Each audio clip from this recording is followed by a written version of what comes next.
To fund your account with Naira, click on the Fund Wallet by the left. Now, you click on the Fund Wallet by the right side. On the payment page, payment method page, you have to choose Paystack. Then you enter the amount you want to fund your wallet with in Naira. In this case, 1,000 Naira. Then you click on Add Funds. So you will be redirected to the payment page.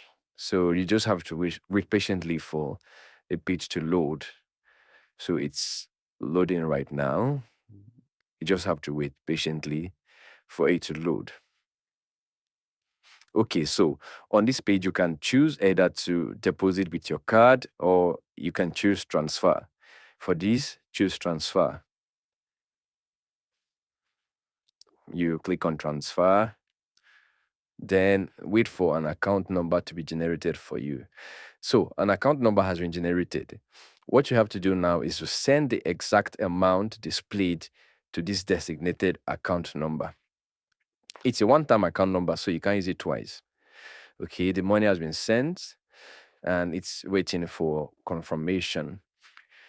So just wait patiently for it to show it's confirmed. And boom, payment successful. So you'll be redirected back to OTPNinja. Your payment has been successful. So that's how to fund your OTPNinja account with Naira.